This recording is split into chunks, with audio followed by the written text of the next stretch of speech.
On est quasiment en fin de journée de ce hackathon, ce qui était une première pour Centre Sciences, dans la collaboration avec l'IUT et avec Canopé qui amenait cette compétence. Notre première attente, elle était de rassembler des acteurs et de les amener à collaborer dans toute leur diversité, mutualiser leurs idées, leurs moyens, mais vraiment cette idée de collaboration. Ce n'est qu'une étape dans cette dynamique de projet, mais le premier bilan très satisfaisant en cours de journée, à quelques minutes de restitution, c'est d'avoir vu ces 4 équipes constituées d'acteurs qui ne se connaissaient pas forcément. Volontairement, on les avait assemblés. On avait construit ces équipes de gens dans toute leur diversité, avec quels points caractéristiques, quels éléments qui nous ont étonnés. Qu'est-ce qu'on veut amener sur le public? Oui. Qu'est-ce que tu en penses, Roulage?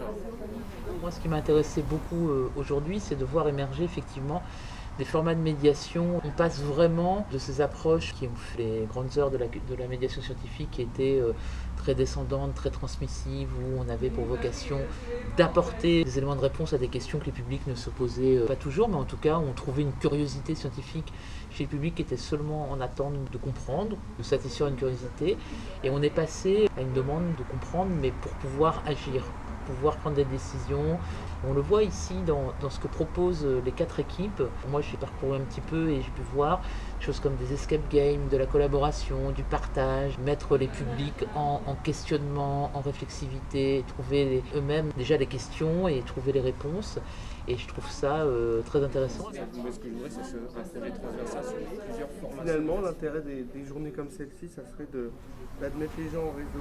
Par contre, je crois qu'ils ont répondu positivement aussi parce que le format du hackathon correspondait bien en fait à la problématique, parce que c'est un sujet en fait assez large, mais avec un vrai enjeu sociétal. Trouver une méthode comme ça d'émergence d'un projet collectif, parce que c'est ça un hackathon finalement. Donc c'est vraiment une méthode pour arriver à faire émerger des projets collectifs avec une vraie dynamique. Et donc je pense que ce côté défi, un défi sur une durée limitée et précise, en équipe, avec un vrai travail pour apporter une réponse à cette problématique.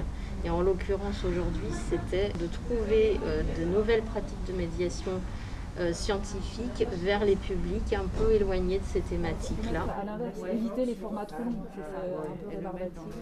Donc on a pensé à cet atelier parce que ce serait avec un chef qui sera connu. On voit qu'ils sont tous en train de prototyper leurs réponses, puis s'apprêtent donc à les présenter à leurs pairs.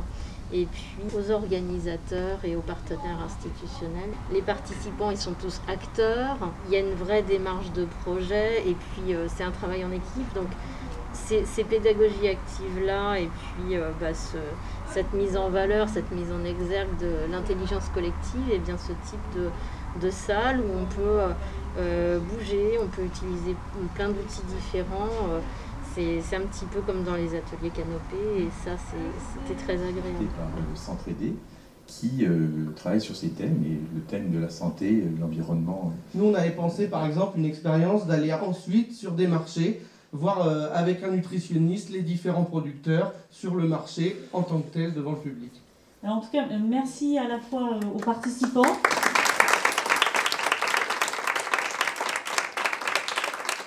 Les organisateurs, à l'IUT qui nous a accueillis, au service de